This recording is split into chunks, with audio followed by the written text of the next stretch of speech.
We have an author on, Jill, Jim Bafaro from the Hampton Avenue Chronicles. Jim has been in the St. Louis area for a long time doing some good work. Yeah, radio. Many people will recognize him from radio days, and including here at KTRS as well.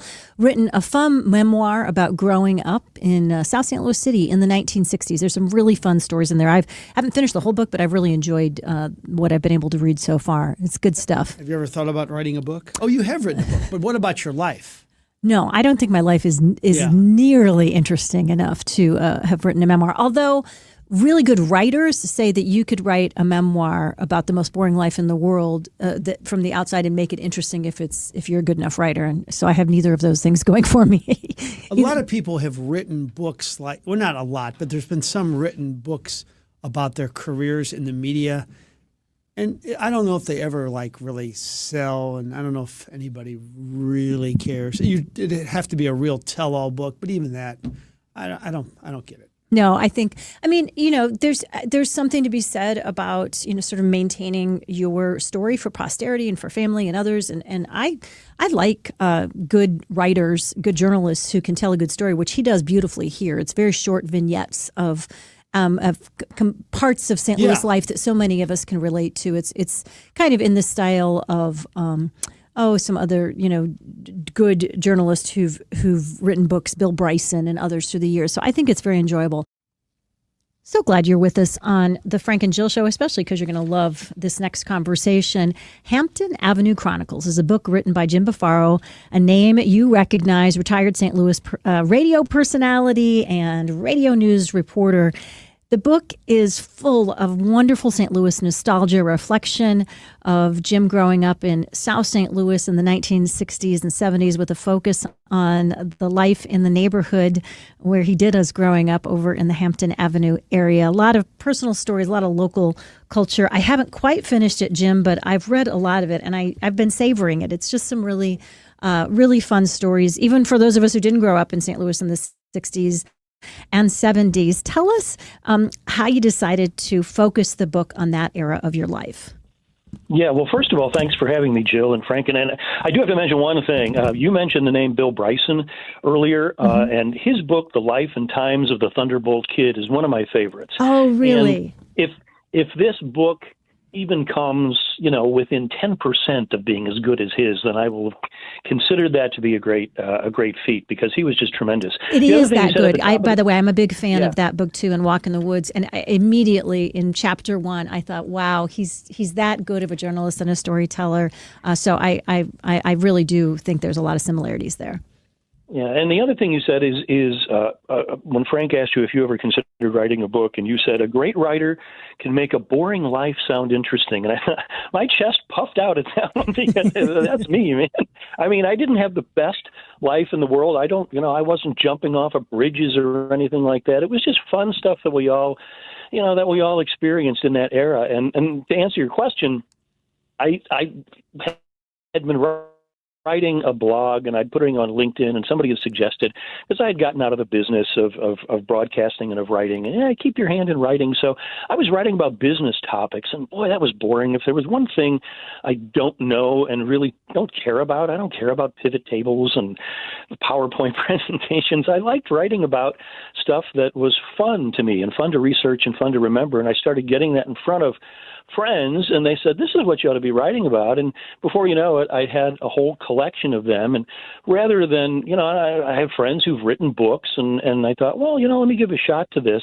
And rather than have everything just be this big stew of ideas out there that just kind of bounced all over the place, I put them kind of chronologically, so that, okay, this is what happened in St. Louis in 1964, but the big story, was my dad buying his Chevy Bel Air and bringing it home from Plaquey Chevrolet, and how that started the lifelong attraction of him and Chevys, that I continue today. So it's kind of a look at what we experience, but in a hopefully a pattern sort of a way, a chronological sort of way through the 60s and 70s. So as you write in the book, you have very little in common with Lou Brock, but he was your guy and always will be. Yeah, Frankie, you're right. we didn't have a whole lot to cheer about in the 70s in St. Louis when it came to baseball. We weren't Cincinnati. We weren't Oakland. We weren't Pittsburgh. Our teams came close, but we didn't have a whole lot going on as far as championships. But we did have Lou Brock. And you obviously have talked to Lou Brock much more than I did in your career. But my focal points were, every 10 years or so, I'd run into Lou Brock. And every time he was just the nicest guy and was very cordial and very willing to give up his time and talk to you.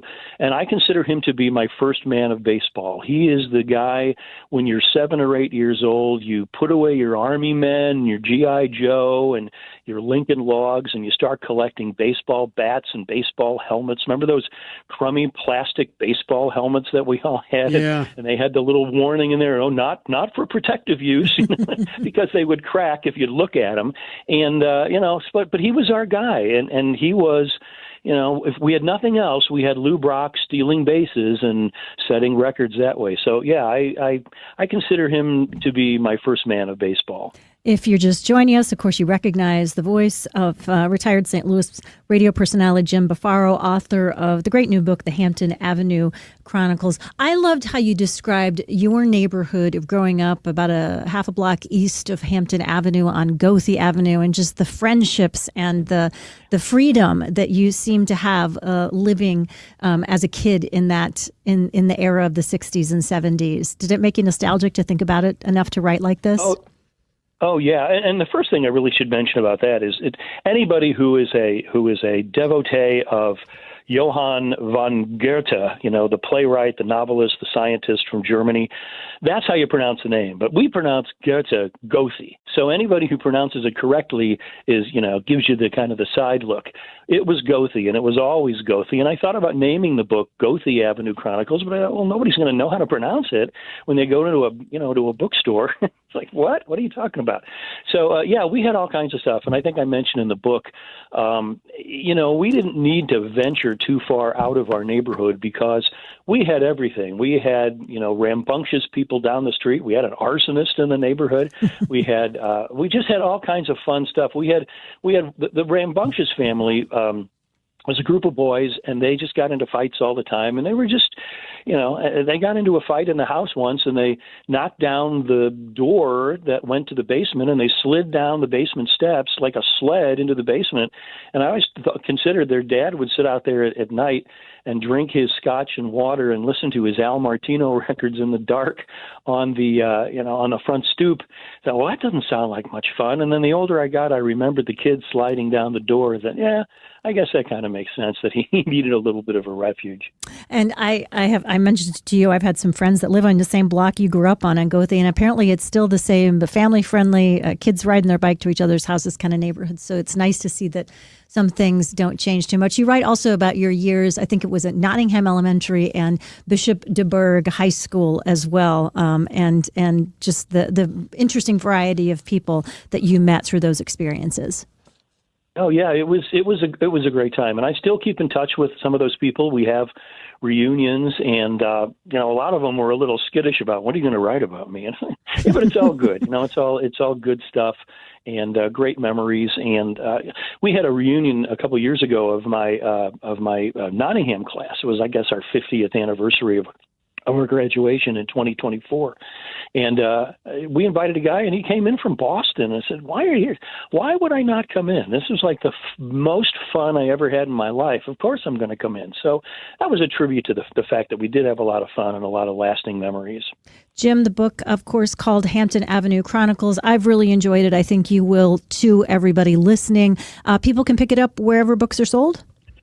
Well, the way to do it is to just go to Amazon.com and go into the little search at the top there and put Bafaro, B as in boy, A, F as in Frank, A-R-O, and it pulls up my name, and it's the first thing out there. And if I do have an opportunity, one quick thing toward the end, I mentioned my room was kind of the radio room, and I transitioned that into college radio. And our paths never really crossed, but Frank knows about the KWMU student staff because there's a little shout out in there to the fact that they turned this big radio station over to all of us 19-year-old kids, and the sports department was I give a great shout out to them because, here's 19-year-old kids walking up to Lou Brock and Pete Rose and Steve Garvey and asking them questions without fear. And it was a great little learning tool. So I think Frank would relate to that, too, when he reads it. Yeah, I still remember that Steve Garvey interview. I can't believe you remember that. That's great. He was. Funny thing is, I ran into him of all things in the Vatican in Rome about 2 years ago, and I said, "Hey, of all things, are we going to run into Steve Garvey?" He goes, "Yeah." I said, "I just want to thank you. You were very accommodating and it was very nice. But who runs into Steve Garvey at the gift shop at the Vatican in Rome?" Well, apparently I do. Maybe I should have put that in the book. Yeah, that'll be your next book, Jim Bafaro. The book is again the Hampton Avenue Chronicles. Thanks so much for joining us today. Thank you. I really appreciate it, guys. Appreciate it.